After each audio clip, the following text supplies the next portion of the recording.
নমস্কার, আমি সুমনা চলে এসেছি সুমনাস কিচেনে।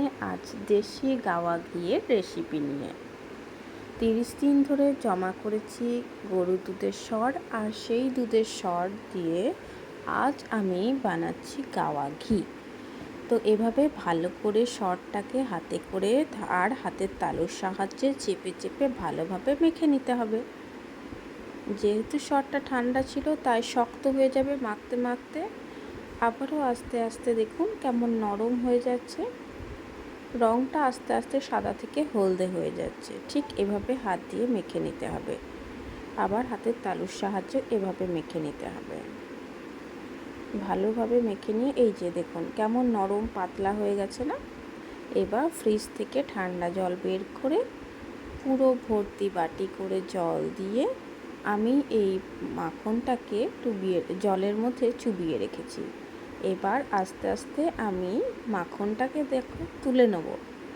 আলাদা করে নিচ্ছি কিভাবে, এভাবে নাড়াচাড়া করতে করতে মাখনটা একসময় আলাদা হয়ে যাবে।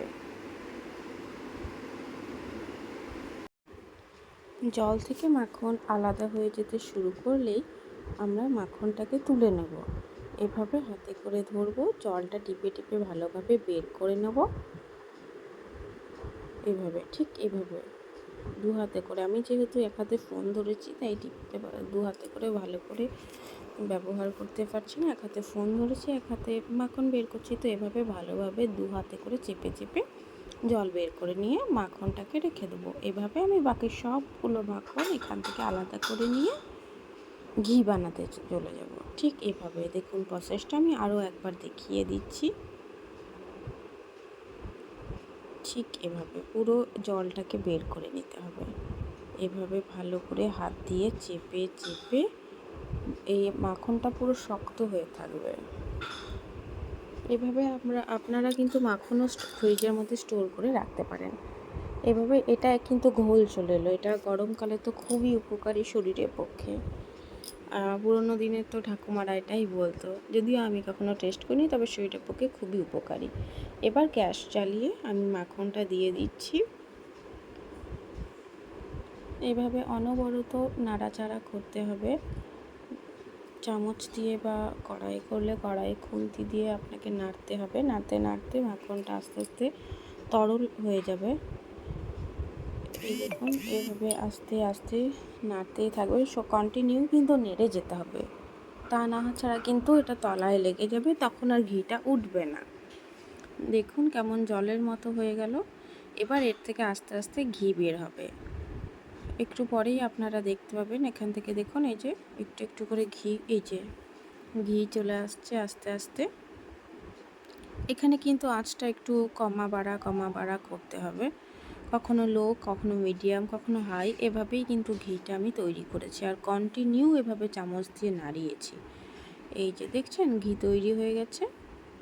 ঘি আস্তে আস্তে ছাড়ছে, রঙটা যখন আস্তে আস্তে কালচে বা ব্রাউন কালারের হয়ে যাবে সেই সময় আমি গ্যাসটা অফ করে দেবো। এই যে ঘি কিন্তু আমার প্রায় হয়ে গেছে, শুধু কালারটা চেঞ্জ হওয়া নিয়ে আমি অপেক্ষা করছি। আস্তে আস্তে কালার চেঞ্জ হয়ে গেলে আমি গ্যাসটা তখন বন্ধ করে দেবো।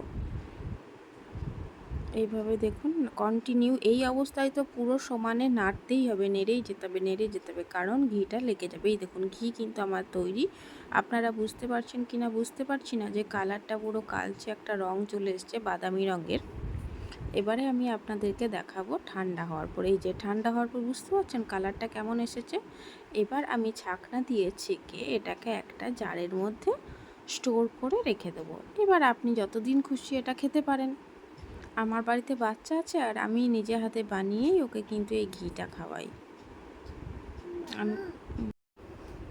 আমি কিন্তু বাইরের কোনো কেনা ঘি আমার বাচ্চাকে খাওয়াই না, সে যত ভালো ব্র্যান্ডের কোম্পানিরই হোক না কেন।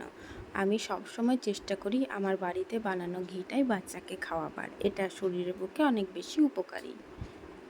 আপনারাও এভাবে বানিয়ে ফেলবেন, আর বাচ্চা বড় সবাই খেতে পারবেন, কোনো অসুবিধা নেই। কেমন হয়েছে অবশ্যই জানাবেন।